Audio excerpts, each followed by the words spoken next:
Well, welcome everybody. May California Horticultural Society meeting. And we had a lot of people contribute this month, which I'm really pleased. I love that. Charlotte, Mary Sue, Sean and Judy, Robert, his picture will be in, but he at the last minute couldn't make it. Mark, Kristen, Bart, Richard, and myself. And like to encourage everybody to share what's in their gardens, you know, good and bad. We all learn from those. And if you could send it by 5 p.m. on Sunday, June 20th, we can include that on the next plant forum. But you are up. Okay, this is a Luma apiculata in my garden. I don't know if you're familiar with it, but it has pretty bark, kind of cinnamony color and peely bark. So that's why I included a picture of the trunk on it.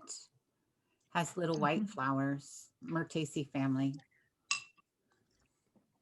Nice fine textured tree for the garden with beautiful bark. Okay, next. Okay, this plant on the right, Fuchsia lycaoides. I think you all know that I'm kind of really super interested in fuchsias, and this is just a challenge to see if I can get anything from it, because it grows in pretty harsh environment, and I'm trying to figure out how to duplicate that.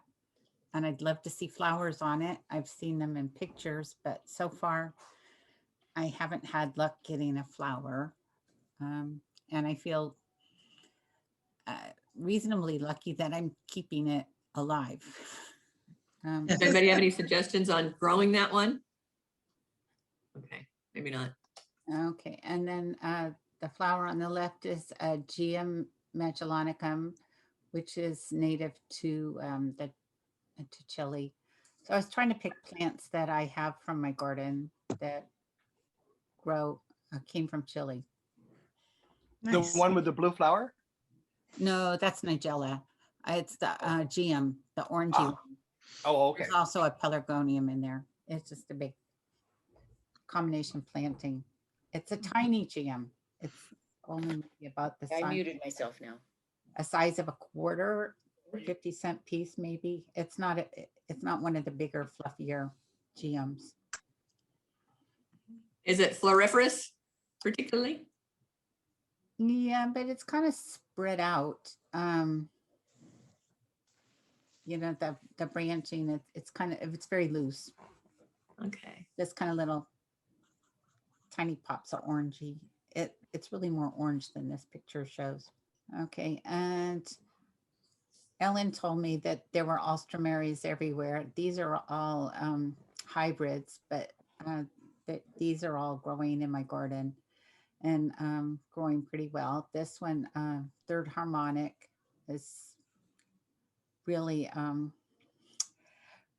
really a lush grower. Inca Ice and Indian Summer. I have the first two kind of in contained beds and Indian Summer's in a container because kind of want to control how far it goes in the garden. So Is Third Harmonic, has it been a thug for you in the garden? well, it's within a boundaries, but it does fill it up. I've pulled out bunches of it and passed it on, and it's filled right back in again. So yeah, it's a rampant grower. And is Mary Sue, she said she was not going to have necessarily audio or a microphone. I had mentioned calling in, but so she had, I'll read this to you guys. So she lives in the Mendocino coast on the ridge in a mixed evergreen, heavy on redwood forest. Years ago when she moved there, I had learned that she could grow what she couldn't grow what she used to because of the low nutrient, acidic, sandy soil and redwood roots that go everywhere in search of moisture and nutrients.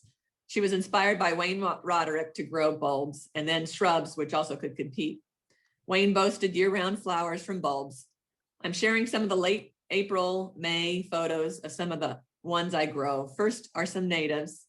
I've grown some of the attractive local forms of Calochortus uniflorus from seed, including this one, but find it survives better in a container than in the ground.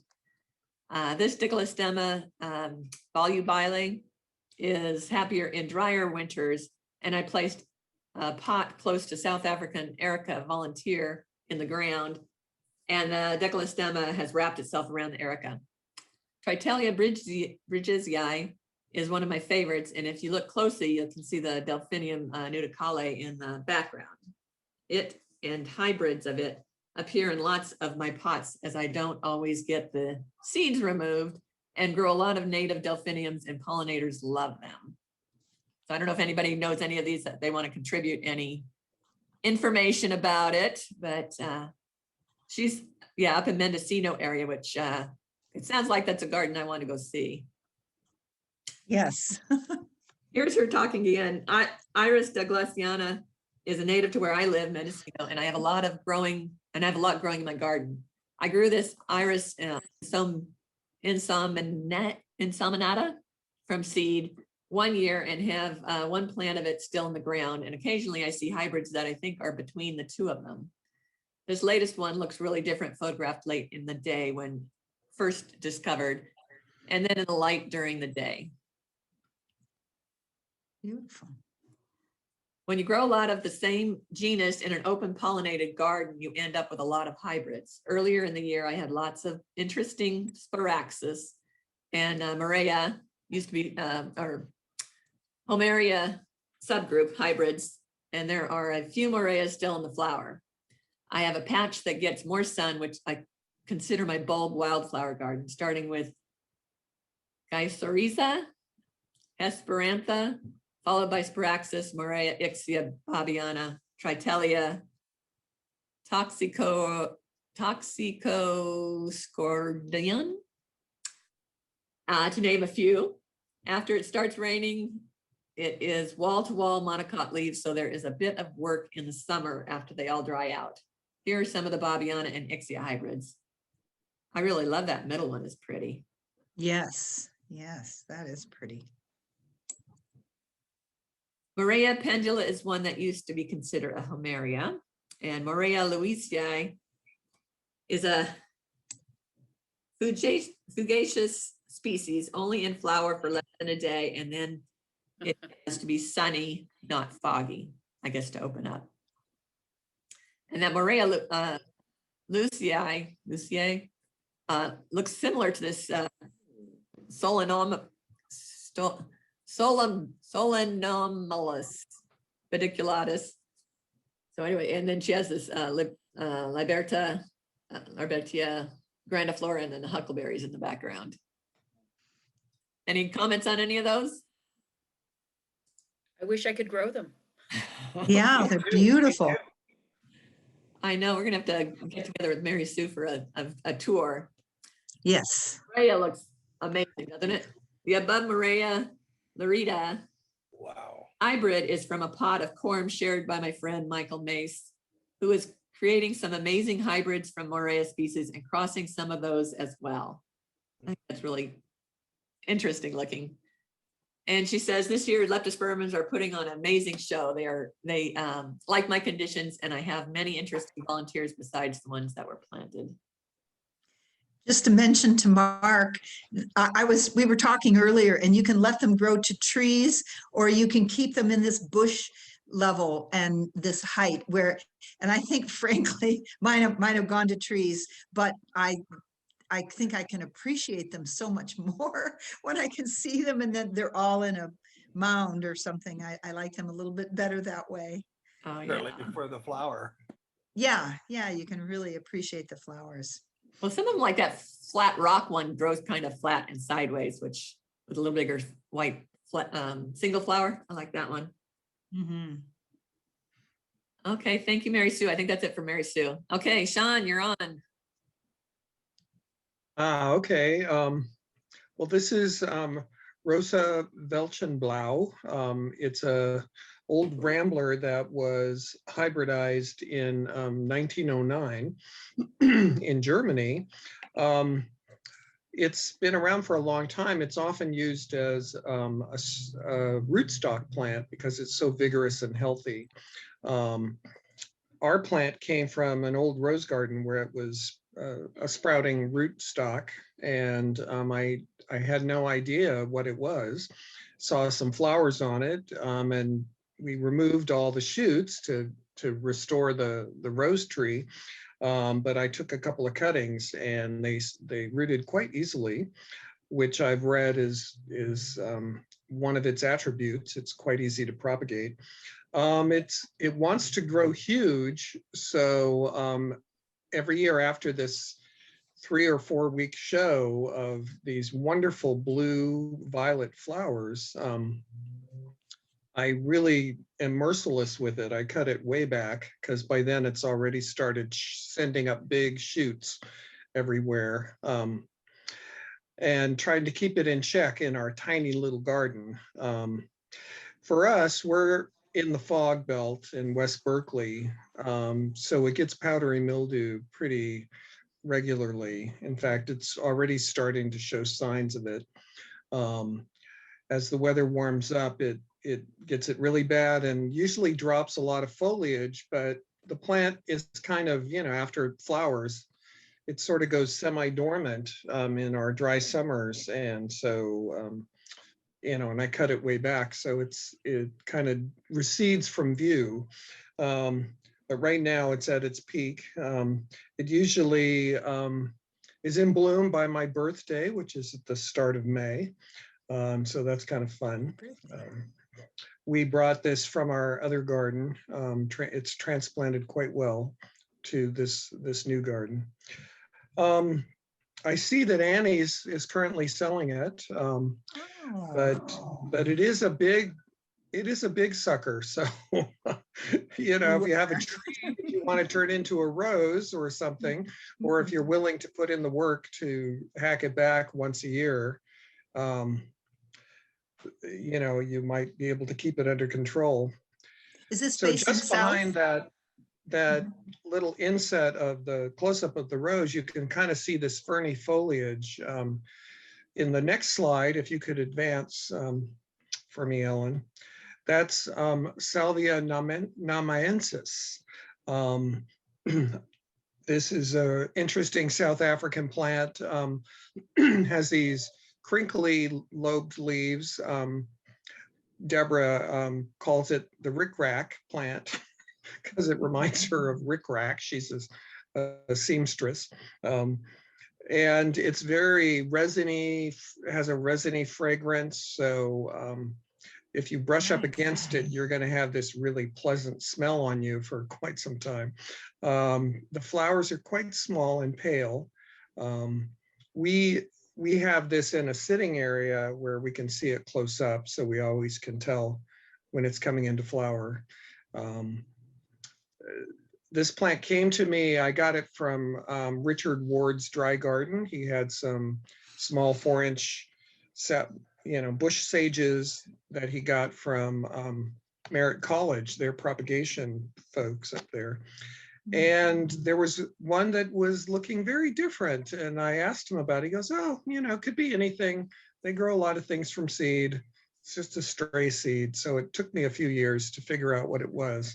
I understand there's a pink form. I've never seen it. Richard Teedy was enlisted my help to try to track it down because he was very fond of this plant, but I'm not sure he ever found it either.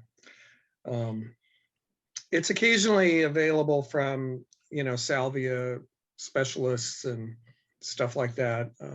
It does propagate pretty easily as well.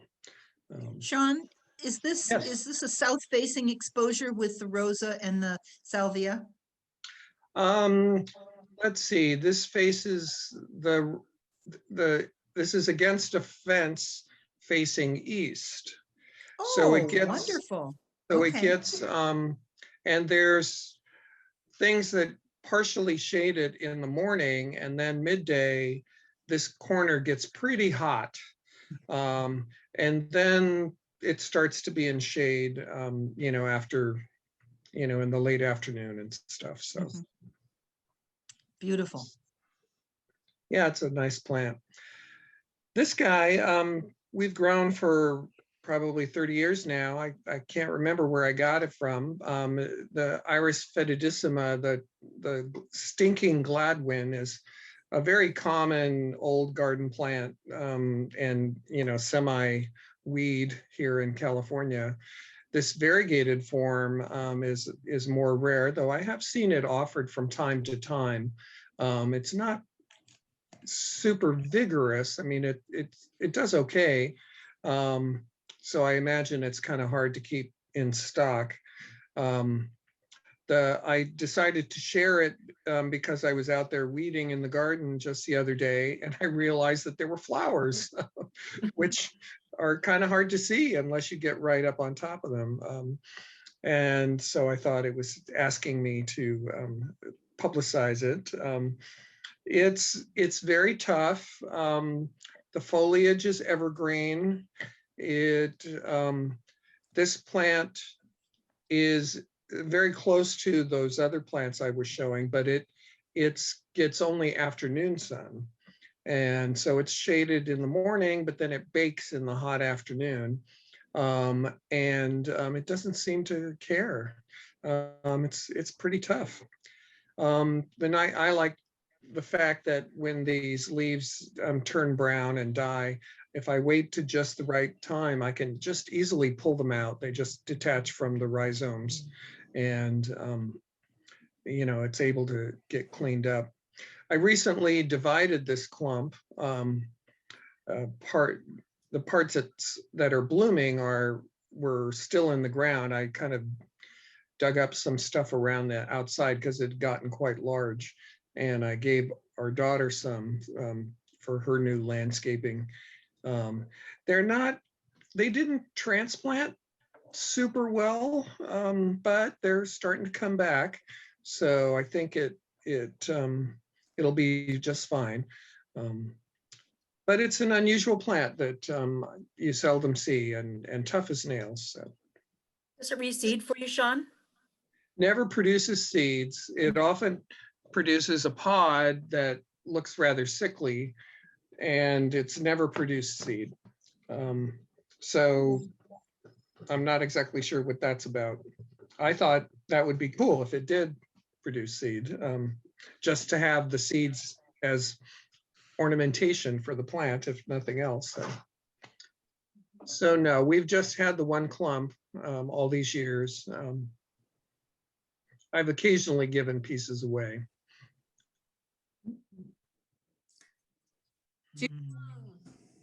All right. This is a pelargonium I got from the San Francisco Botanic Garden. It was labeled number 9, and that's all the information I have about it. I did some research on Geraniaceae website, and there are, see, this is a hybridized, possibly by J. Capac, but there are 2 that were on. Hello? We can hear you. Okay. So there were 2 that looked similar. One is called Flor de Fuego, which is what I thought this was. But the description on her website said brilliant orange-red flowers with dark brown blotches and veins on the upper petals, faint brown streaks on the lower petals. And that, I don't consider this at all orange-red. Anybody else think it's orange-red? No. Red. The other one was Pretty true. Opry, and it says the flowers are vivid scarlet with dark maroon blotches and veins on the upper petals. So I'm I don't know what to call it. If anyone's ever seen it, I'd appreciate any information you have or any suggestions on what it might be. All I got is number 9. We need Robin. Yeah, well, I looked at her website, and those were the 2 that were the closest. They are Pelargonium domesticum, which is the, oh no, they're not domesticum, they're uniques. They're in the class of uniques. So anyway, but Judy, it's this is a Josh. So Dave, It looks so like Dave Hermeyer, that he's got a plant called Flor de Fuego that looks just like this. He just wrote that in the chat. Oh, okay. All right. So maybe it is Flor de Fuego. I wouldn't say this is exactly brilliant orange red, though. I find that people use color names rather loosely, especially when it comes to horticulture. I studied the arts, fine arts, and they were very serious about color names. But in horticulture, I stopped using color names with my clients. I just give them swatches of colors and have them pick it out, because half the time I wouldn't even know what they were talking about, because they used a color name that did not describe, the color they were describing. So yeah, that's very tricky to try to figure that out by the standard color names. Just a point here. Some people don't like red. And when they see this, I can see why they think it might be orange red, because they might think red should be almost purple. So it's a matter of taste, I think, more than anything else. All right, all right. Well, I'm gonna start calling it, give it the name Flor de Fuego, because it's the closest I've been able to find. Okay. And I know last month we had the Cantua, but I had to bring this up because my Cantua buxifolia is blooming in the garden. And I have two. So I have the regular Cantua, and then I have the tricolor. And that's the flower in the middle. And then another branch of my tricolor had these flowers on the right. And it looks like it hybridized, I don't know, between the first two, but I don't understand why it's doing that. So on the tricolor, I'm getting the flowers that you see on the right, which are kind of variegated. So I'd like to interject that many times plants a sport. Actually, geraniums are famous for it. Many of the geraniums out there are sports of the same plant. And I would guess yours has sported and might come true to color. What you're seeing here is called a chimera, where there's a mutation in some of the tissue, but not all of the tissue. And probably that tricolor one in the center was a sport of the red at one point, and now it's sort of starting to sport back, but it's doing this mixture thing. And these chimeras sometimes are rather unstable, and so you may find that branch starting to produce all red or all pink flowers and things like that. But you might be able to actually propagate it if you root it. And, sometimes, often they do stabilize. I know. But this one is kind of random, so it looks like it might not be very stable. Yeah. Is it doing that all over the plant or just on one branch? Just one branch, but the tricolor hasn't been blooming that much. This is really only the second or third year that it's bloomed. Because it's The other almost like possibility- a reverted, like a variegated plant will sometimes revert just on one branch. Might be a similar kind of phenomenon. Or it could be a virus. The pattern that it's exhibiting there is very much like a virus. Although again, it could just be somatic variegation as well, but that it's definitely something to watch. Okay. Yeah, I was going to say the Golden Nursery in San Mateo used to have the tricolor all around their parking lot, and they've taken them out, unfortunately, because I thought they were gorgeous. But they all had this pale pink yellow, the middle one. I never saw anything odd flowers like the one that I got. So I actually don't like that variegation, but maybe somebody else does. I do. You do. I'll cut it off and. All right. Color is a matter of taste. Yes. I'm on your page, Ellen. Okay. And excuse me for those that were at the Western Hort meeting, I am just really taken with this Digitalis purpurea monstrosa. And there was a second flower that bloomed. I have 3 plants and they're on different plants, but you can see the differentiation in the flower, much darker, the one on the right. And it's, as I was telling Ellen, it's a pyloric mutation. And I think it's just really fabulous. So if you want more information, a lot of information I found was on a site called gardenfundamentals.com. It's one word, gardenfundamentals.com. and they had a really nice article if you look up caloric mutation. So I think what I said was that this is a Mendelian recessive gene where the peloric flower, if it crosses with another peloric flower, you'll get more plant with peloric flowers. If the peloric flower crosses with a normal digitalis, then you'll get a normal flower, but it will carry the peloric recessive gene, which is expressed in the F2 generation, which I think is just fascinating. It also happens, this peloric mutation also happens in gloxinias, snapdragons, pelargoniums, and primulas. Anyway. Interesting seeing a snapdragon. Yeah. So I'm quite taken with him this year. All right. This is the one Robert provided. However, he's not able to join us tonight. So does anybody have anybody grown this? And he thinks it's this version. I don't know. Is that the same as cactus. Is that the same as a peanut cactus or not? I was wondering that myself. I was going to look it up in the internet and get some information for, but my internet was not working like about 10 minutes before this thing. So I'm just so relieved it's actually working. So I didn't get really any information on that, but. I thought it was a peanut cactus too. Okay. But Is that I never knew the peanut cactus? botanical name. Except my peanuts are a lot smaller, so maybe it's related only. Mine are smaller also, but I've used mine. And mine doesn't bloom, so. Oh, mine blooms, but I don't take care of mine either. It's just always falling out the pot. And, Anyway, very showy. And actually, I personally had quite a few cactus blooming, which I just love when they do that. Okay, Kristen, you want to take a couple? Does anybody? Sure. So surprisingly, sarracenias are very hardy out here, as long as you have them in a pot that doesn't have a hole and accumulates water. And this clump now I've had for quite a few years, I'm guessing close to 20. And being that I don't really know how to divide them, I basically have left them in there, and there are two of them in here. If you look in the photo, oh, can you see my arrow thing? No.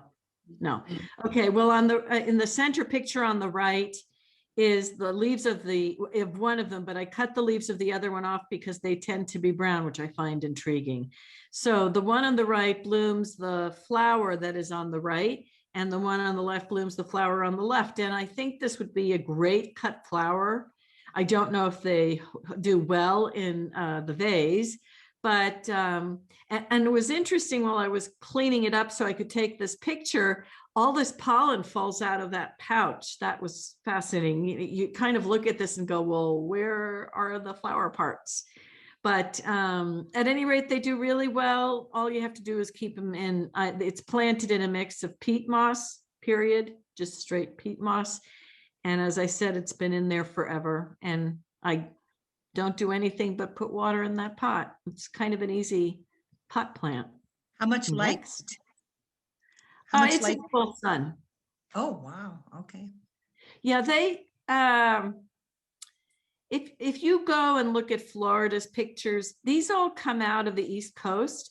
And even when I took Cal Hort to North Carolina, we walked through the forests there and there were sarracenias. Were you on that trip, Ellen? You're smiling. Yeah, I love that. Yeah, I've got a fun. Those forests aren't very dense. The interesting other part of it is all the trees are exactly the same distance apart, and you get lost in that forest for that very reason. And if you ever watch Swamp Fox on Disney, we understood why, because you could get lost. If there's no sun, you have no idea where you are. And that's the nature of that kind. But it's a very non-dense forest. And actually they grow in bog fields with no forest in the full sun. So yeah, they can take full sun. Next. You don't use distilled water on them though, do you? No. I said this is easy. Easy. I was just distilled water, Mike. Go ahead. I know they tell you to do all of that, but I never did. And look at, you saw that clump, it's huge. I'm shocked. Yeah. So It has a Wonderful. dripper on it. Mhm. This is a gladiolus, and I said Carmenea, it's Carmeneus, but I posted it on Facebook, and there's a guy who says it's not gladiolus Carmeneus. Then the guy who had met at Plants, it's a bulb place, calls it Carmeneus and said it comes in different colors. So obviously this is a disputed name. It was sold to me as Gladiolus Carmeneus, and I'm sorry, Ellen, I gave you the wrong name. But the interesting thing to me is if it is a hybrid, what I think is interesting is it seeds out in my garden and always comes true to this. So that would indicate to me that it's not a hybrid. It blooms now. It likes some water. I think it comes from a part of the world where the rains last a little longer into spring. And the deer don't eat it, and it's just massive now. And that's just one clump by the road. So this Kristen, is a it good looks like Gladiolus cardinalis. Cardinalis. Cardinalis. It grows it's from South Africa. It grows in damp areas. Could be. It was sold to me as Carmeneus, but that's No, okay. Cardinalis. yeah, no, yeah. Okay. And then Well, Ellen Suncrest- changed the name. That's my crave, right? Suncrest had a hybrid of it that was called X cardinalis, which doesn't like its feet wet, Mhm. which Okay. is probably a Tristis cardinalis cross. Yeah, But because this my look- Tristis is also in a watered garden, and I find they're very short-lived bulbs, the Tristis. So you have to let them go to seed every year because yeah, you'll or lose go everything. summer dry. They don't like to be wet over the summer. Well, they come back every year. I mean, I try them dry and they never grow there, but they always come back in my watered garden. I mean, it's very densely. Please understand, when I have a garden, it's always got to be blooming. Therefore, there's always something growing and sucking on the water. Go ahead. Did I write Olivia? It's Olbia.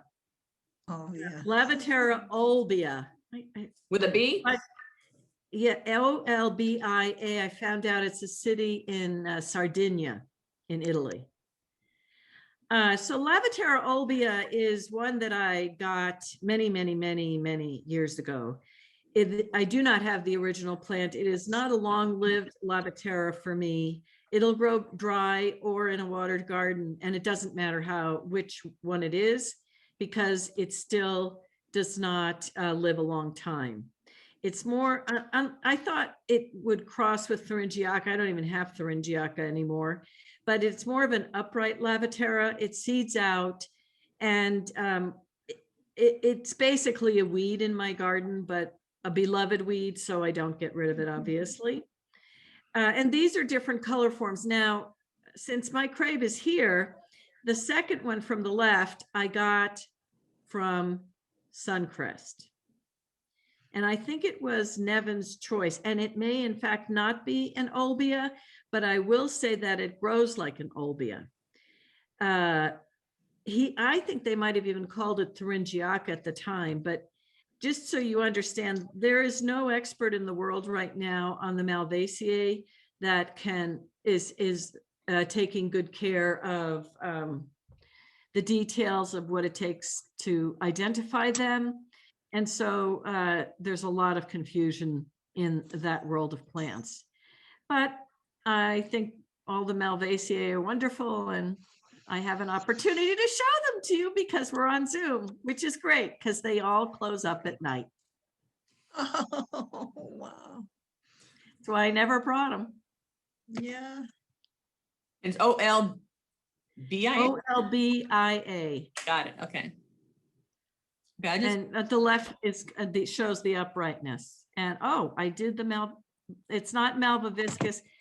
When I did all of this, I was in a hurry, so forgive me. The brain does not do what it's supposed to. This is Malacathamnus. The one on the left, and these pictures didn't come out as clear on the screen for some reason. They're much clearer on mine. Okay, at any rate, the one on the left is a Malacathamnus from Baja, California. This is a California native plant. No, it's not. It's a Mexican native plant. I got it from, I believe it was Gary Hammer. He used to have a nursery that I would go and visit on my road trips down to LA. And The things I've read about the Malacathamnus is that they have a lifespan of about 15 years. They do extend into Arizona a little bit, but mine has been here more than 20. And it romps around in my yard. I think the one on the right is fascicularis, but I've got my crepe here and he'll correct me if I'm wrong. But the one on the left is the one from Baja from Gary Hammer. This is not as robust as the one on the right. And it makes clusters of mallow flowers that don't completely open like you typically see in, as the one on the right, you see that one is much more open. I was asked by a gentleman for some seed, and I had read that they had to germinate with fire, but he was able to get it to germinate by taking a blade and nicking them. And he was very excited, but he's in Belgium. And I don't know how that's going to go there because these guys, I assume, don't like a lot of water. But then on the other hand, I have seen them take 32 inches and not be bothered. So they seem to be much more broad and it's fasciculata. God, I was really bad that day when I wrote all this stuff. Okay, that's it. Thank you. Actually, a couple of things on those, Kristen. Okay. The one on the left, there's not a real good view of an inflorescence there. I mean, well, the picture's not clear, but the lower picture on the left is the inflorescence. It's a cluster. Yeah, right, but are there just the one cluster at the top of the stem, or are there interrupted clusters? Oh, you mean along the stem? Yes. I think they're at the top of the stem. Okay. They all look to be. That's what I thought, just looking at it. Yeah. In which case, it cannot be from Baja. Because there's only one species that has head-like inflorescences, and that's Malacathamnus palmeri from Monterey County. And it kind of looks like that. I can send you some pictures of other palmeris. I would be very interested because I've never known the name of this plant. Yeah, and that the other one I was thinking, if it was more interrupted clusters, then it could possibly be a weird form of densiflorus, but I don't think it is. I think it's a palmeri. And the one on the right is not the same as the one on the left. No. Okay. The one on the right, fascicularis, is the most widespread of all of the Malacathamnus species. It goes from Baja onto the Channel Islands, and I believe it also goes into Arizona, like you said, where it also grows with Formonodendron. And that what they typically, almost all of them do, is they'll spread somewhat aggressively underground, making big thickets. And then after a number of years, because they usually are disturbance or fire followers, then there's sort of colony collapse, and that almost the whole unit dies except for like one or two that can go on for many, many years. Oh, wow. That wasn't explained in the literature. So thank you for that. Yeah, it's a very unusual group of plants, and that the seeds are oftentimes parasitized. So that's also why they're difficult to grow from seed. Right. That's true of mine. They're really coming from soil seed bank, because they can be quite long-lived if they're not parasitized. Yeah, well, when I was looking for the seed for this guy, I really had to get the magnifying glass out, and it was challenging. Yeah, they're a good group of plants. There are several named selections. Yeah, I had bought all of them from Suncrest, but this is the one that survived. The one on the right, but the one on the left is from Gary Hammer, and so yeah. Palmeri is what I'm going to go by until somebody really studies these seriously. There is someone studying them seriously, I think, right now. Yeah, there have been a number of people that have looked at them molecularly and have done partial revisions, but as you know, some of the lines between the genera of Malvaceae are not entirely clear. And particularly when you get to Malacathamnus and Sphaerosia, some of the shrubby ones, and then you've got the perennial ones that are herbaceous only. I mean, it's a difficult group to begin with that then is made more difficult by their growth forms. Yeah. Well, in Lavaterra, so what the Channel Island, the island mallows, and they weren't always called Lavaterra. Wait, no, Malva. Right. Or now Malva. They Yeah, were called Lavaterra, now they're all in the Malvas, which blew my mind when they did that change.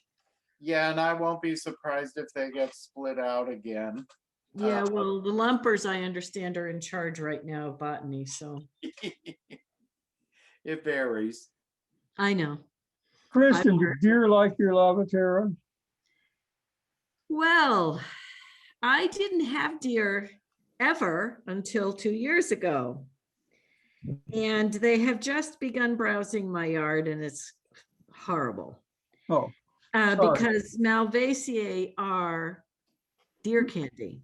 They're Oh. food crops for, many of them are food for people in the world. We don't eat them here other than okra, but the leaves are eaten and so on. So they so far haven't touched my Malacathamnus, but they are really after my, and they haven't touched the Lavaterras, not the Olbias. They have been after my Malvas, which are the Zebrina types. That was their first choice food. And, but last night they really surprised me and they went after my acanthus. I was shocked. I didn't think they'd go after the acanthus. And so, you know, the acanthus mollis, and then I have some other forms of acanthus. So Jan Hamby had a special spray, and my garden club has it on their website. Danville Alamo Garden Club has it on their website because they have found out here that it works better than any chemical you could have. And Jan claimed you had to spray maybe 2 or 3 times. And I used it last year and they stopped coming to the garden. And I didn't do it early enough. And so they started coming. And then last year they only went after the malvas and the roses, but this year they went after the acanthus, which, as I said, blew my mind. And I have a lot of plants in my garden they won't go after. I have a lot in the Amaryllidaceae. But so I went out today for a 3rd spraying because I didn't spray any of the Acanthaceae before. And but they haven't touched any of the Malacathamnus or, I mean, yeah, Malacathamnus or Lavaterra olbias, anything furry they seem to stay away from so far. They haven't gone after my Spiralsias either. They will. They will go after Monodendron. They will go after Malacathamnus. They will go after all of those things. Like you said, they are pretty much candy, just like hybrid roses. Right. So I'm using Jan's spray. I did today. Are you gonna share the recipe? Oh, sorry. It's very easy. 1 cup milk, 2 eggs, 2 tablespoons vegetable oil, and 2 tablespoons detergent. My son used it and he could smell it. And when my cat came home after the first time that I did it, you could see that he was wondering what's the smell. He had his nose in the air. I don't smell it, but the deer apparently do. So they don't touch anything, and it lasts a long time because we don't get rain to wash it off. Right. Question though, when you have detergent in it, I mean, certain things react very badly to soaps. I mean, even safer soap. You don't use safer soap or any kind of soap on ferns. You don't use lots of stuff on ferns. But I'm wondering, have you ever sprayed any ferns with this mix? Do deer go for ferns? Generally not, but No. I'm assuming that Kristen probably sprays the whole area rather than just a single plant, unless it's just the single plant that she's worried about. And I would think she'd be worried about many things. Didn't Bob, back on. are you making a distinction between soap and detergent? Say that again, Beryl? Oh, did I just? Soap No. and detergent. Yeah, like dish soap. I use Soap dish and- soap And and 2 tablespoons dish soap, 2 tablespoons oil, 2 eggs, and 1 cup of milk. So you can make it a half a cup of milk, 1 egg, 1 tablespoon, 1 tablespoon. It's 4 ingredients. but that's not, detergent is not soap. Soap is from it's fatty acids. I use dish soap. I suppose that's a detergent, right? Right, I was asking Bob. I think the soap or detergent that you add, I think it really is just to act as a surfactant to help it stick to the leaves. Yeah, So you can that's probably, what I thought. if people are nervous about that, you can probably cut down the amount of that quite a bit, and it'll still stick to the plants pretty well. It hasn't seemed to affect my plants in terms of spotting or burning or anything like that, because it's really very dilute by the time you put it in 2 gallons, I think. And really, the whole thing is so benign. Yeah, a friend of mine you're talking about using oil. He would use chili oil, and that helped too. Yeah, well, I have old grapeseed oil that I need to get rid of, so. And Kristen, I think when you got disconnected, I had said that that the soaps and so forth are generally toxic to most ferns. And I was wondering if you'd ever sprayed any ferns with that by any chance. No, because I really don't think deer go after ferns at all. Really, they don't. They don't. So I wouldn't, I mean, I'm not that young anymore, and walking around with a 2-gallon container and spraying, it takes me almost an hour and just makes me tired carrying that weight. So I try to minimize the work to that which I have to do. So Mark, you want to go? Sure. So I have nothing to do with Chile, just a couple of big white shrubs that are doing well this year. This Deutzia, which I understand is a honeysuckle family member. And it's, I don't know, several feet across and 3 or 4 feet tall, and finally blooming a bit.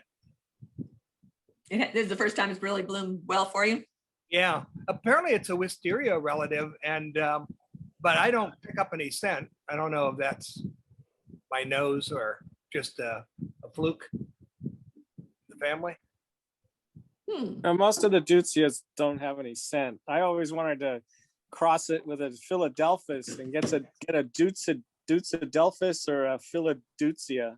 That sounds good. You have to set the scent on high, or I just not gonna pick it up. Yeah, well, Philadelphus are usually pretty strong. They're wonderful. Yeah. And this is one I picked up at the Berkeley Botanical Garden, not knowing what I was getting. I thought it was a prostrate tree, and I have it in high shade, mottled shade. And this year it's finally bloomed a bunch. I mean, it's always bloomed sporadically, kind of like what you see on the left. And then there were big patches of solid bloom this year. And apparently this is it's petered out quite a bit now. So I guess it's a April, May phenomena. And this is the one that's a honeysuckle relative. The Deutzia is a wisteria relative. Yeah. Nice. I like the light green leaves. Yeah. And yeah. Okay, this is mine.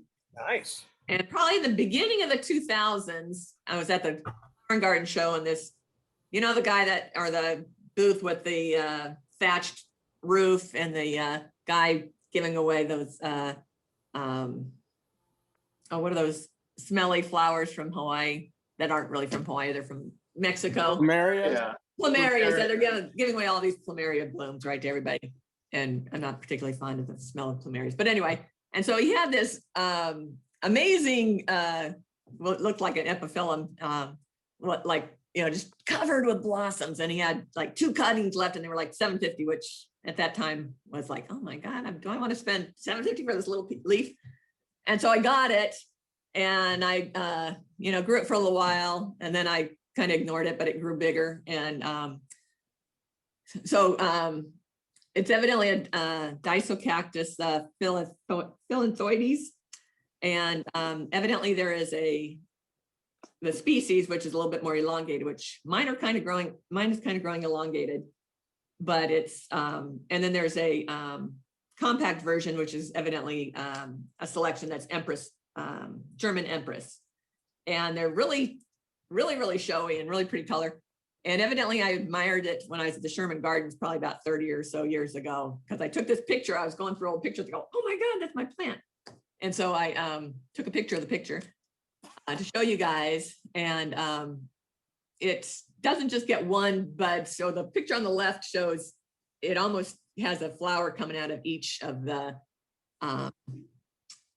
lobes of the leaf. And then the flowers are probably about, maybe 3.5 to 4 inches wide. So they're not huge, but they're really showy. And I really like it when it blooms. It's just starting to perform for me. So now I might probably start taking better care of it and maybe try grooming it and getting into a, you know, a nice rounded form or whatever. But Ellen, I've got a lot of epiphyllums to trade with you. I can bring a giant plant. well, I for think a cutting. as well, and they're blooming as well too. But this one was kind of different and neat. But if you want to trade, well, we can do that. An epiphyllum grower told me that African violet food really works well to get them to flower profusely. Oh, okay. Okay. I've been getting it. What's that stuff called? Maxi. Maxi. That's the only thing I got right at the moment. But anyway. Contribution for the day. Okay. Richard. Oh, this is one of the few plants I have that I actually know what it is. It's a Bartlettina, and I got it at Striving years ago, and it's starting to bloom now. It's a shrub. It's right now, it's been cut back, so it's only about 10 feet tall, but it has these large clusters about 8 inches across of these bluish flowers. How tall is it? It's about 10 feet now. Wow. I've cut it back because what I've discovered is you cut it back after it flowers and then it grows up again. So I cut it back to about 4 feet. Look, Nice. flowers are on the Flowering top, down right? San Francisco. Very nice. Excuse me. Okay, I put these up because these are plants, the names of which I do not know. And I thought somebody here would know. In the upper right-hand corner, there, that photograph on the far left side is a sort of a silvery looking salvia. And I'm curious as to what that one is. We'll go one by one. What is this one? Or what are you looking for in the name of this one? I wasn't looking for the name of that. That's just a naked lady. The one over on the far left of that picture that you're looking at right now. Yeah. Far left side of that picture on the screen is Looks like a phlomis to me. A phlomis? Oh, salvia, but it's. Well, that's a phlomis on the far left there, but the lower picture looks like a salvia. Yeah, the lower picture is a salvia. I don't know what that one is either. So if anybody knows what that is. I think what you have there are the one that's now in the middle is Salvia corrugata. Yeah. Okay. The silver leaf thing, No, I think it looks a bit like Salvia canariensis. Could be that too. Salvia canariensis and Salvia corrugata. But the Okay. leaf's very large. My canarienses are huge. Yeah, it looks like it's just a very young one. Well, it's just starting to leaf out after being pretty much dormant during the winter. The leaves are only now about 3 to 4 inches long. You see the same?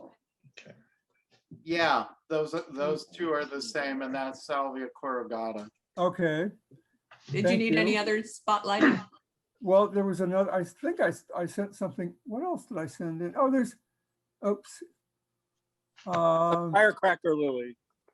Nope. Well, it's the hybrid, isn't it? Okay, just next, I thought I sent a different photograph in, but next, I think it's next to that Salvia carnariensis is a succulent with very short little leaves, about 1 inch long, and I was wondering what it was. Sorry. Okay. Here? Yeah, move your arrow up.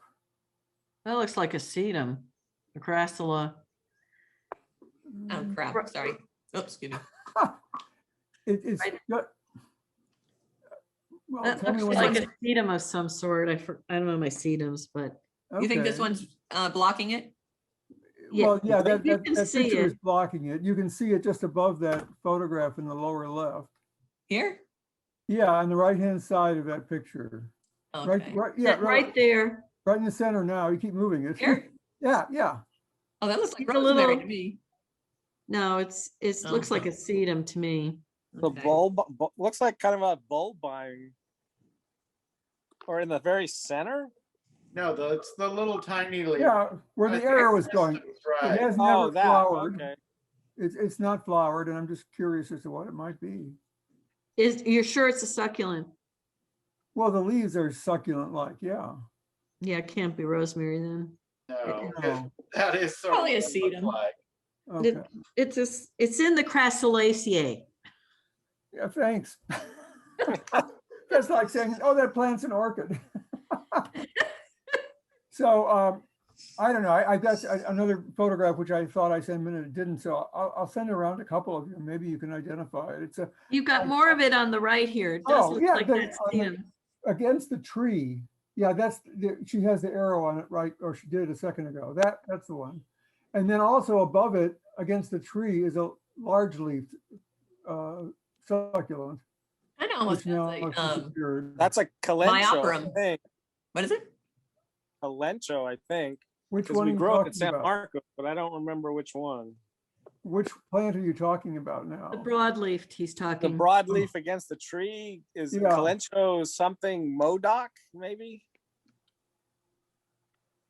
What are you guys seeing? This little one? Yeah. No. That was the first one that we asked Above. about. Above Right Oh, above that. there. Yeah, that does look like That a one, yes. Yeah, that one. I think it's calencho something modoc is the cultivar. But I wouldn't swear to that. Okay. That's Carnea? Is that the one? I'd have to look at our website. Sorry, I'm still on the learning curve with all the succulents that we grow at San Marcos. Ah, That's the one that is naturalized in part of Golden Gate Park. Really? Andy brought in a large one a few years ago that was about 6 feet, and it is huge. I got a small piece of it, and it's doing very well for me. It hasn't reached those proportions yet, but I've only had it for 3 years. I think I first saw it at Sherry Merciari's garden, and she had some large ones as well. And I do believe when I looked into it, I believe Modoc is a cultivar of it. I'm not sure that is Modoc or not, but it is what Modoc is selected out of. That's it. Thank you. And Mr. Bart. Okay, yeah. All of these are actually different individuals of the hybrid cross, Diclostemma venusta. And they are very variable. I mean, Diclostemma venusta usually has the green tipped buds and then the red flowers, and then the flowers, when they open, the tip of them, which in these aren't that color, they're usually greenish. And that's how you know that it's the hybrid when they're not green. But you can see some of these, like starting in the upper left-hand corner, the buds are not green at all, and there's no green at all in the petals of the flower, the free parts of the flower. The second one has bright green tipped buds when they're small, that then turn kind of pink as the buds elongate. Third one, again, no green whatsoever, and actually a much pinker and whiter flower. The one on the right is more like Diclostemma idomea, but again, the petals are not green, or the free parts are not green. And again, these are very easy. They're cormous, deciduous perennials. They'll go dormant sometime, probably in early July, and the seeds will be dispersed. And that we had a large clump of them in this location that all looked alike. And then some rodents got into it and ate most of them and dispersed the remaining ones along the path. And all of them have ended up being different individuals of this hybrid. We do have Diclostemma idomea, but that they're still in bud. They're not in flower yet. They're a bit later. And I was just looking at some, just before I came into this meeting, in the Berkeley Hills in a private garden that were in full bloom of the idomea types. I have... My dad's pot is in full bloom right now of idomea. Yeah, and that there are the forms that have been done by the Dutch growers, the one called Pink Diamond, which can actually be almost weedy because it is so prolific. I have about 5 or 6 pots that are just full of them that are in full bloom at my house at Point Richmond. They're very nice, easy to grow California bulbs. Okay, well, thank you all for sharing. Please send more for next month as you collect them. I can take them anytime before Sunday, June 20th. And then next month, we have Sula Vanderplant, and she's going to talk about fog, how plants interact with fog, and how that'll help you all with foggy gardens in the probably the westernly part of our area. So anyway, that should be exciting on 20th. And I did not see Cristobal on. I'm not sure if he had internet problems or if what the problem was. So I apologize. We had a lot of people on, and I really appreciate everybody showing up. Does anybody else have anything to say? Any announcements? Actually, the meeting next month on fog, it's fog and coastal influence, and that most of us, with the exception probably of Kristen, are under varying degrees of fog and coastal influence, and that it's more on how these shifting patterns of fog are probably going to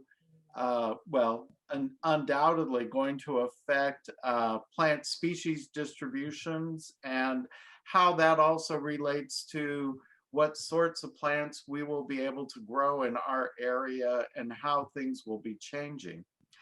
So it's not just for those of us who live in the fog zone, but it's all of us fog adjacent people. Sounds good. Well, I'm so disappointed that Cristobal wasn't able to give his presentation. He gave me a teaser on Saturday. We practiced, and it was amazing. I was so excited to hear what he had to say. So we're gonna have to reschedule him, I think. I don't know what else really to say. I'm obviously Bummer. Yeah. So anybody else have any other announcements or anything exciting happening in their garden? Does anyone know that cactus? It's at my house and I got it from New Nguyen before he left for Hawaii. And it's got really narrow, it looks like an epiphyllum flower, but it's not. The whole stem is, you know, smaller around than your little finger, and it's more round. But it's not a ripsalis. You don't mean the What are you talking cactus? about? Not this one on the screen. No, the one that I'm holding up. Oh, I don't see it. Oh, let's see. I gotta find you. Can you? Okay, let me spotlight you. Oh, that'd be good. There you go. Oh, I maybe need to stop sharing. Okay, how about that? There. Show it again. Oh, yeah. Yeah. Uh-huh. Nice. Anyone Beautiful. recognize it? Pull it back towards you. Pull us. Looks like a hippiastrum. No, it's a cactus. It's a big, Interesting, but no flower idea. cactus. Wow. How you say it's a thin cactus? The stems, it's hanging. It's in a small pot and it's root bound. It's been in the pot. It's like a 4 or 5 inch pot that's clay, the thick walled, and I don't really pay much attention to it ever. Just like Ellen was saying with her epiphyllum. And then this year it did this. And now I'm a lot more interested in knowing what it is. But that it was something that New brought to our meeting at Cal Hort when he was selling off a lot of his plants before moving to Hawaii. And I don't remember why I bought it, but I did. Very pretty. Yeah, and it's huge. That flower is about 5 inches across. Wow. Wow, great. And it's like a little ripsalis type stem. Yeah, yeah, almost. And if you, well, I will send in the photo of this for next month. But the pollen is pink. It's a very, very different thing. I've never seen 70s color scheme, huh? Yeah, yeah. It's Pink really and orange. beautiful. Speaking of New, do you keep up with him at all? Do you hear much from him? I don't. But I was Mary suggested when she was over today that maybe he would be someone we could look to for a Zoom presentation at some point. I don't know how Yes, this yes. Yeah. Yeah, well, I remember the program he gave us was on oxalis. And I remember he started with pest capre and talking about how nice it was. Oh, no. Oh, no. I we hate were it. all eager. That and the horse. What was that? The one with the horsetail. What do you call them? The epicetum. Oh my Yes. God! I just kept wanting to say, but how do you kill them? How do you kill them? You know? Yeah. That was Chad Husby, and he spoke to us since on, now I've forgotten. He spoke On last year. conservation.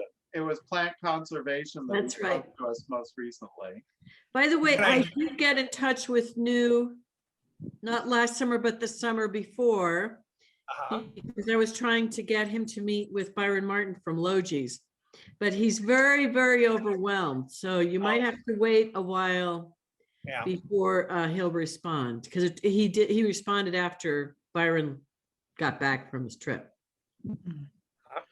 I wanted to show a picture of what I think is Kalanko. I don't know how to say Kalanko carnea. This is, I think this is the one I got from Sherry Merciari, and hers grew much bigger. Does that look like the one? There seems to be some variability. Looking online, I see a number of. I guess I need to get it so that I'm not reflecting my screen. Huh? There you go. Ellen, Oh, can let's you spotlight you. Mark? Sorry. Spotlight? Yep, let's spotlight you. Yeah, we can't see the color, unfortunately. Okay. How's that? Do Um, I need to be back a little? Sean I mentioned, can't believe you're showing pictures on your phones. Oh yeah, yeah. That's what it is. Yeah. Angle's a little Page bit, out of Bart's playbook. the angle is a little bit off. So if you can straighten it, Oh, get a better look. Oh, Am I- wow. Am I sharing Look my at that. screen? Oh. Yes. Yes. Yes. Oh, And I you think see so. the disco callus, disco Disocallis. cactus Disocallis. pelagiophonus. That's what oh, Sean had mentioned maybe is that one of your No, Got a, that's not it. No, that's totally different. Oh. New wouldn't have something so common. okay. It Right. wouldn't I've show got up a- on this. Okay, fine.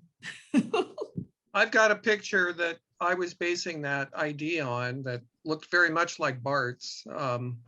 I could hold it up like Another everybody's been doing. phone. Okay, hold Um, on, let me I get it. Too bad you can't just click on your thing, your Phone, image yeah. and make it big. Yeah. There you go. The color looks paler in this. but, Back, the light is hitting the screen. You got to. Yeah, if you deflect it a little to the side, the angle of your phone, it won't reflect back to the screen. There you go. It looks Yeah, so like that has spines all along the stems Uh-huh. and Yours in doesn't? regular intervals, and that the thing I have doesn't. Does not. It has very spaced out, and there are no spines, but the areoles are really spaced out. Hmm. I just Interesting. texted it to you, Ellen, so maybe you can bring it up. You text on the me? screen. Yes. Then I gotta email it to myself, except my phone's not working too well, Okay. but let me see. So yeah, it is something I'm totally not familiar with any other cactus that looks like this. There it is. See, isn't it weird? Okay, let me email it to myself. That the Oh, the it's pretty. areoles are spaced. They're Oh, offset yeah. from side to side, which is also unusual in cacti, which are usually very regular.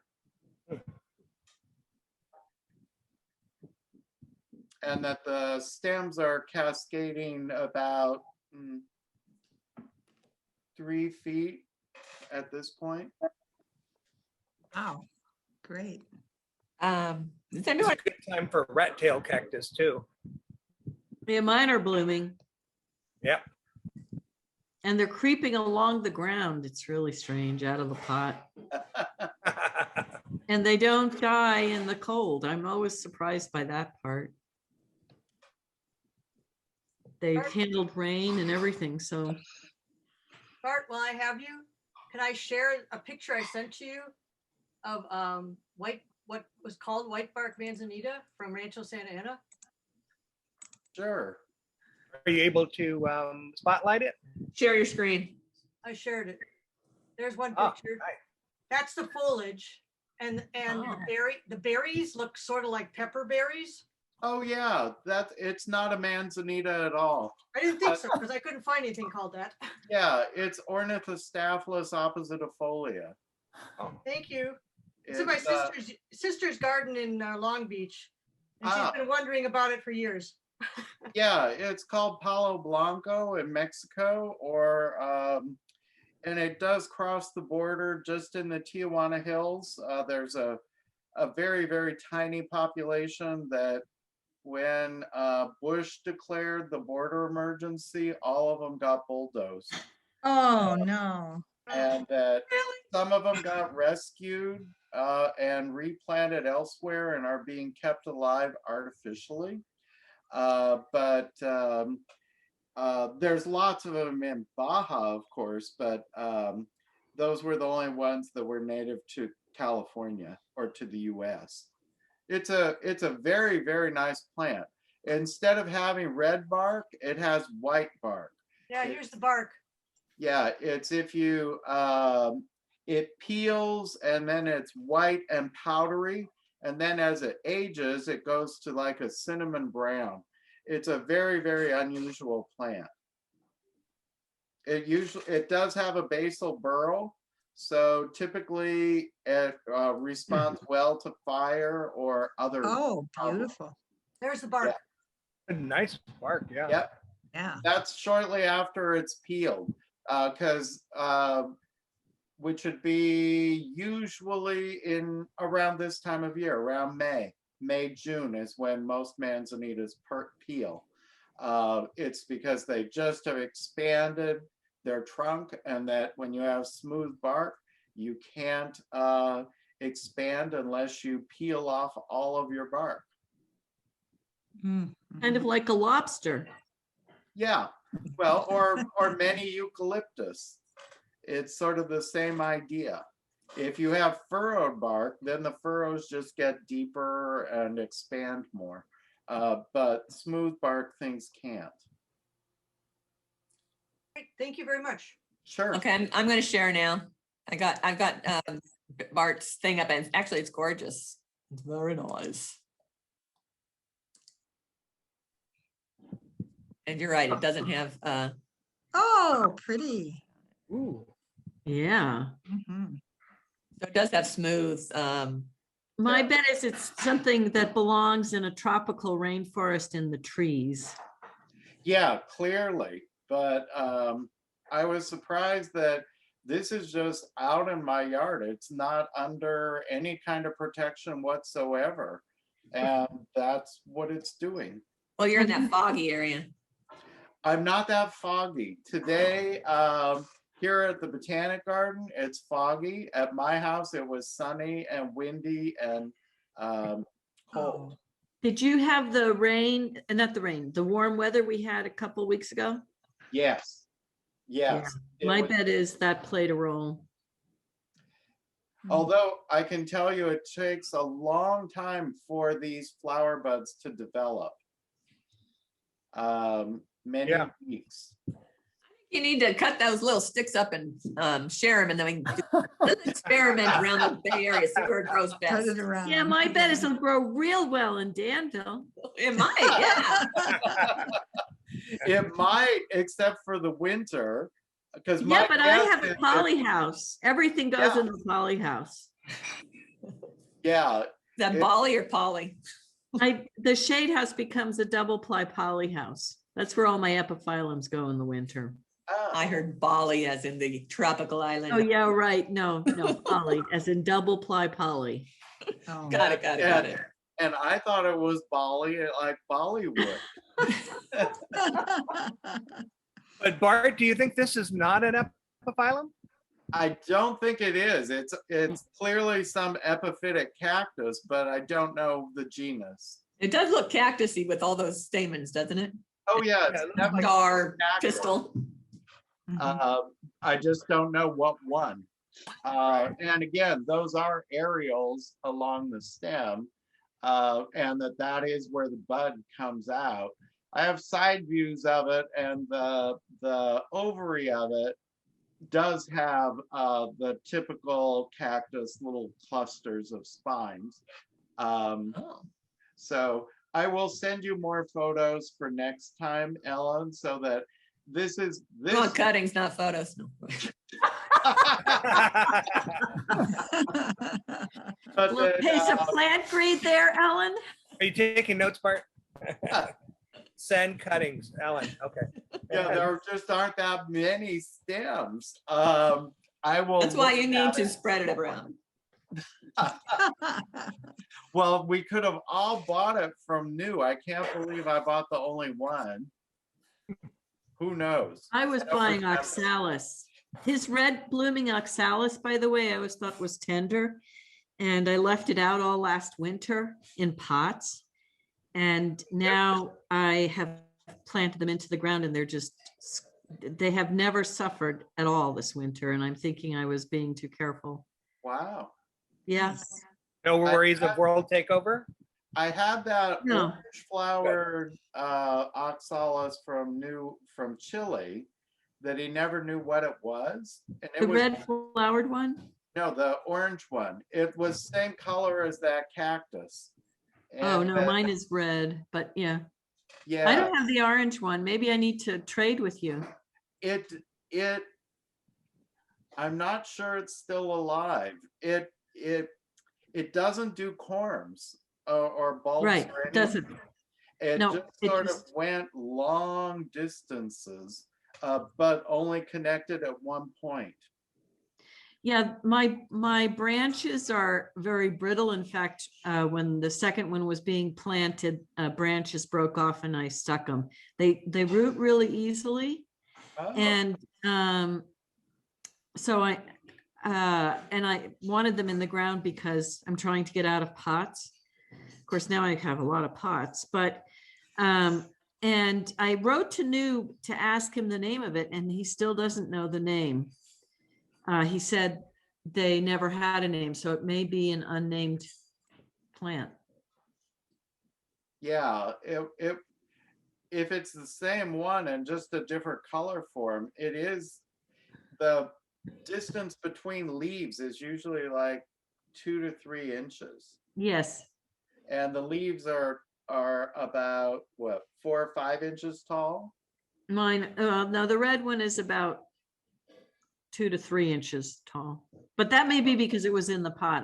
No, they behave that way also in the ground because I have had one in the ground now for a month and a half.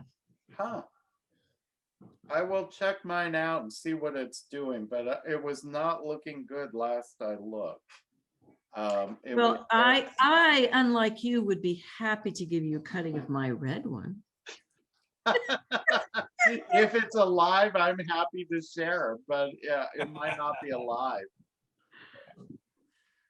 Well, I've learned it's better to spread everything around because it gives you an opportunity to find it again if you lose yours.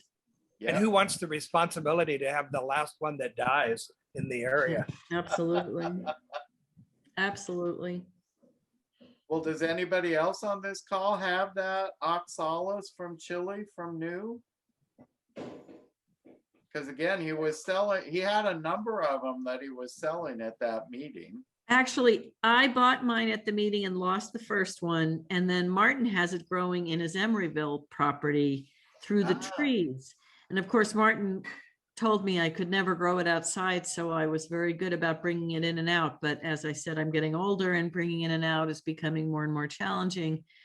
And so I forgot them and they were fine all winter. Sometimes forgetting teaches you something too, right? True. Be in the moment. Yeah. Okay, does anybody else have anything that they'd love to add to this conversation? Ellen, Kristen, I think I we have some photos of a Spanish garden I could share with people if that's of interest. I'm on this new computer and I noticed that they actually are there. If people are interested, it's a garden in Tarragona, Spain, by a designer. That sounds nice. Can share my screen here. Well, I do appreciate everybody joining us for this, and hopefully you're getting some out of this, the conversation and such. Ellen, I just sent you a picture of that variegated Kalanchoe Lucier I told you about. Via email? Yeah. Okay. So is this showing up for people? Yes. Yes. Yeah, I'm trying to make it there. So this is a garden in Tarragona, Spain, which is not far from Barcelona. I haven't actually visited this garden. I had hoped to when we were traveling there a couple of years ago. Yolanda Mira is the creator. I believe it's her garden. She's a designer locally. And this is her entry courtyard. And what I love so much about this is she grows a lot of these plants that go completely dormant in the summertime. They just basically disappear, and she ends up with this gravel garden with interesting paving all around. And it's just such a climate appropriate way of doing things.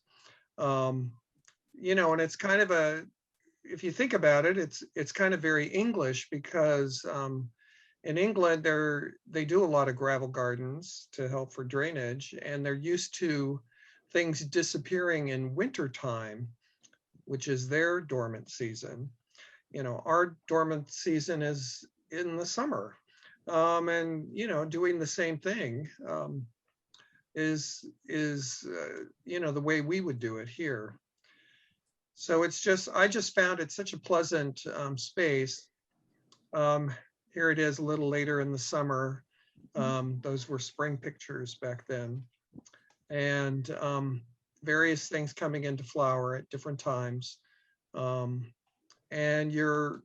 all this gravel and random paving sort of seems to invite a walk around to kind of inspect the plants and things like that. So, and I like her restrained palette. It's very restful, but intriguing at the same time. So she uses a lot of, relatively common plants, but then some very unusual architectural things as well. It's a very, this kind of garden is definitely an outdoor room. It invites people to come and hang around, to have a party, to wander around with their wine, etc. And I think that's a very Mediterranean thing that I forget who said that, English gardens are for strolling because it's usually cold and damp and you don't want to stop and get wet and cold. Whereas Mediterranean gardens are for lounging around to relax and enjoy company and things like that. And this garden seems to be a good place for that. Is she a garden designer?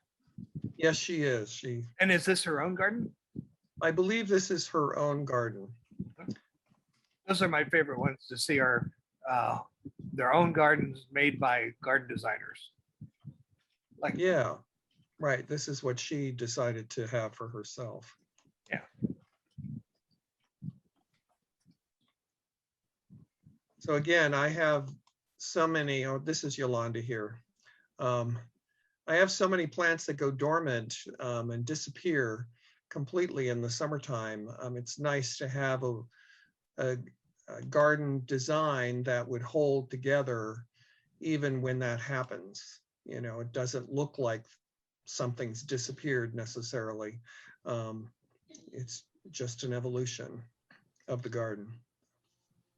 Anyway, I find her work very inspiring. She used to be on Facebook more. I don't see her much these days.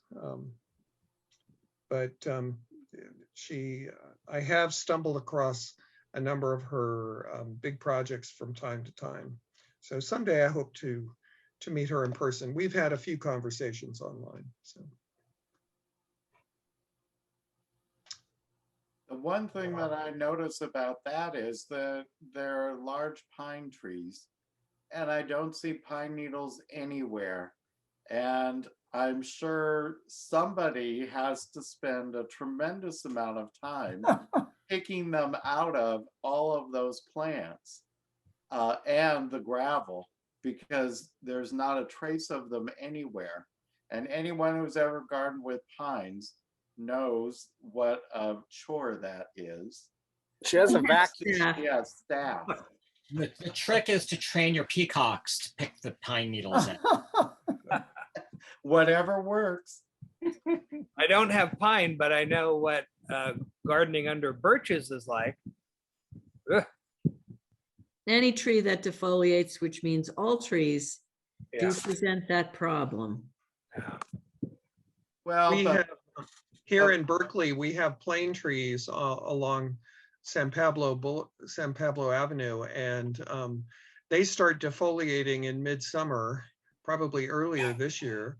And the leaves tend to blow up on the roofs of buildings, businesses, and they tumble across the top of the building, and then they fall down and collect in our garden. We can't see any of the trees from our garden, but we end up with most of the leaves, it seems, and they do not break down easily. They do not crumple easily. yeah, they're just everywhere. It's a real Yes, pain. sycamore leaves are particularly bad because a lot of people are allergic to them as well, to all of the hairs on them.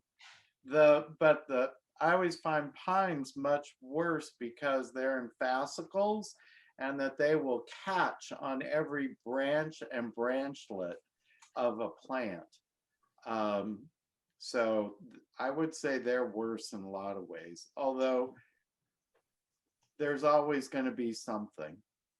Well, the sycamores here in Danville were planted on most of the streets as the street tree. And they defoliate twice a year. It makes maintenance really happy. They get, I think, an aphid or something, and the trees defoliate and then they come out again. It's really a mess. It's sycamore blight. It's a fungal pathogen, and that it's usually because the air is too wet and moist. And so then there's, if you look at them, some years are worse than others. Actually, this year here at the Botanic Garden, ours still has all of its leaves, which is very unusual, but that tells you that we haven't had hardly any rain.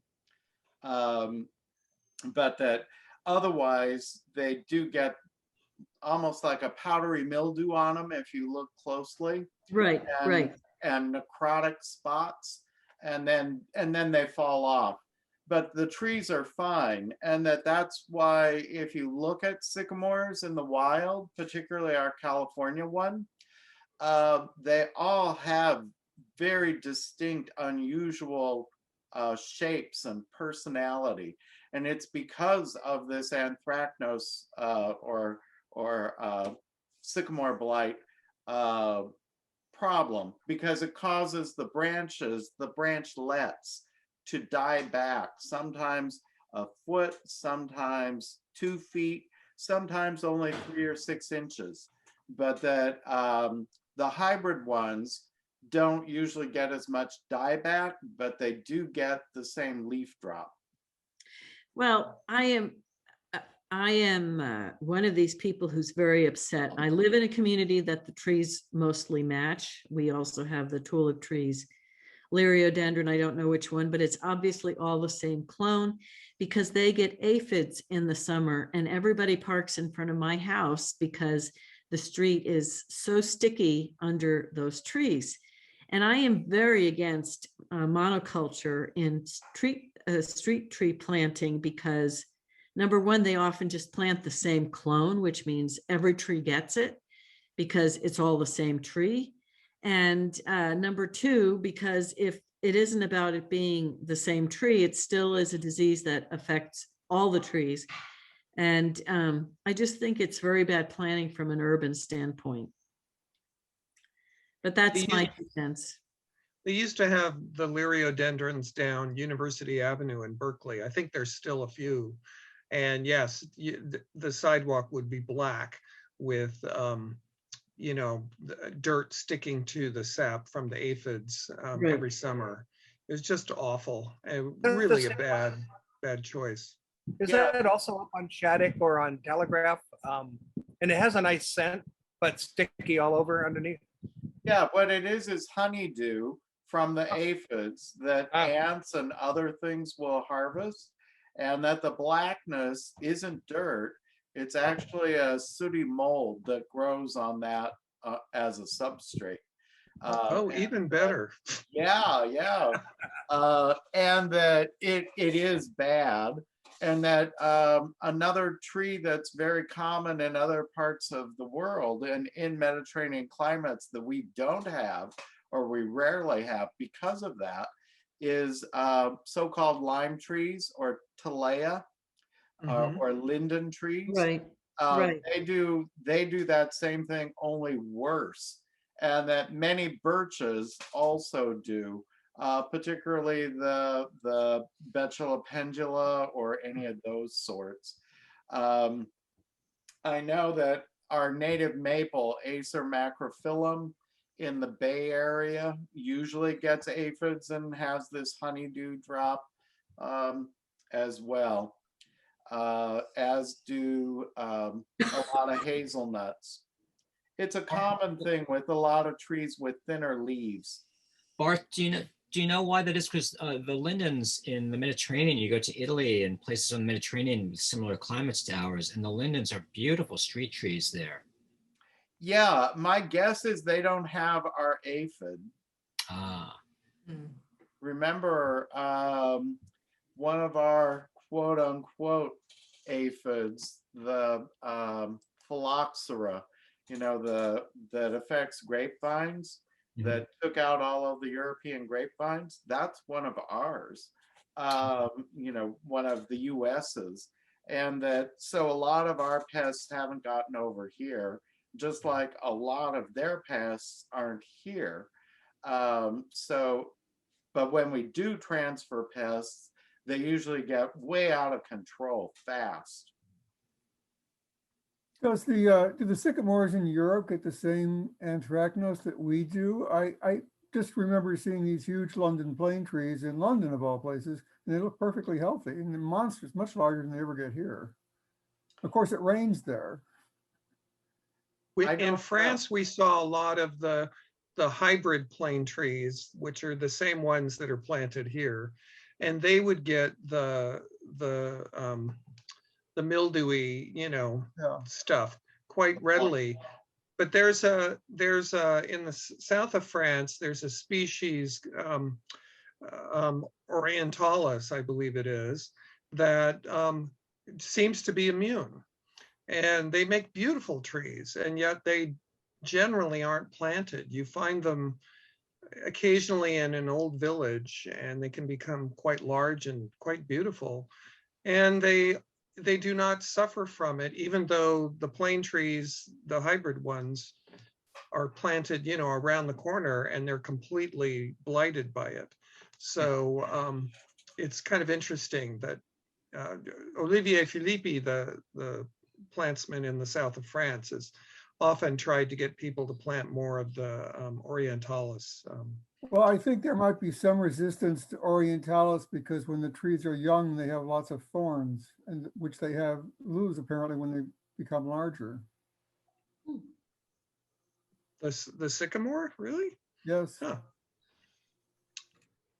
I wasn't aware of that. Yeah, I'm not aware of any thorn issues with sycamores. Well, I could bring you some. Robinias, yes, but and a number of other things, but I've never seen them on sycamores, and our native one certainly doesn't have them. Well, this is the only one I particularly know about was the Orientalis.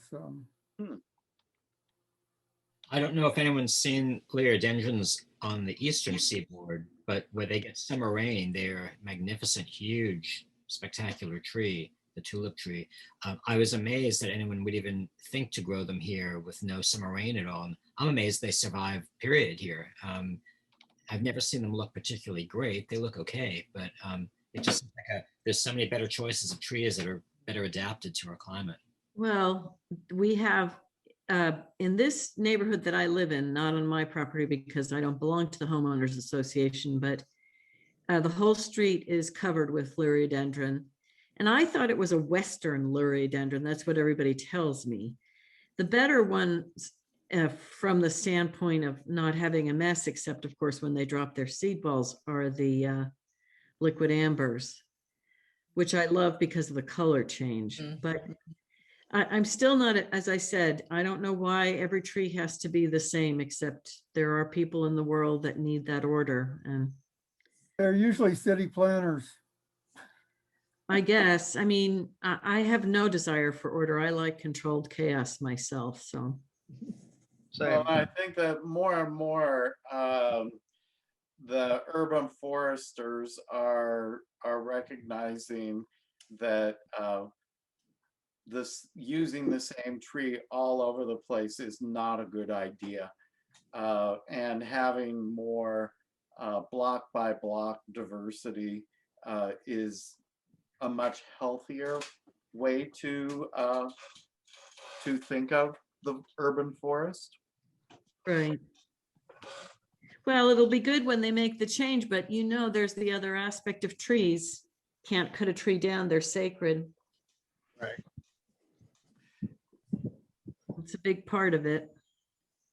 Somebody was talking about liriodendrons looking so good on the East Coast. I used to see birch trees growing up in the Bay Area here and there, often planted in, you know, the 3 in a corner of a lawn and stuff. And I used to wonder why people planted them. They just always looked so sad to me. And then as an adult, I visited New England and saw birch trees. And I thought, whoa, these are amazing. These are absolutely astounding. It seems criminal to try to grow them in California, at least in most places. So I have 2 birch trees left. When we moved into this house, there were 3. The last drought killed 1 because we had to reduce our watering. My husband would not let me cut them down. Mind you, he's from Connecticut and he had to have them. Now, ironically, Steve Morse told me that birch trees don't last more than 25 years in California. And we moved into the house 33 years ago and I still have 2. And I have to say there are moments I love the trees. They're actually in relatively good shape considering the water situation. I know they don't belong here, but you know, certain compromises had to be made when we arrived and those trees were sacred. So that's why we have them. Yeah, well, and that it is that if they're maintained as a garden feature, they can obviously last longer. But if they're just in the standard mow, blow, and go kind of garden, No. then they are short-lived. It's Any tree is like that. Well, not any. Some are hard to kill. Think of ailanthus and several others that are real pests that live forever. But anyway, it's and they also get the aphids like crazy, but they are pretty to look at. But I think of them as classic 50s, 60s suburban California plants. Is this the white trunk? Yeah, European beech Betula or Betula variecosus. I wonder about, Angela. do you think they're dangerous? I mean, do you think they are likely to come down? Mine are over 30 years old and I put them in myself and quite tall, probably 40, 50 feet, something like that. Maybe they're a hazard. Creek though. I guess I should have someone look at them.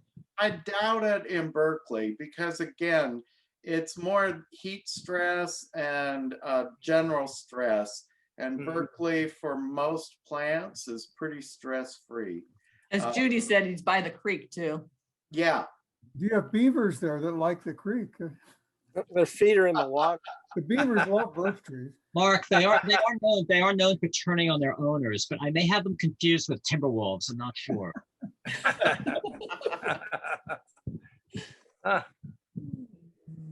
Okay, well, thank you, Sean, for sharing those pictures. That's an awesome.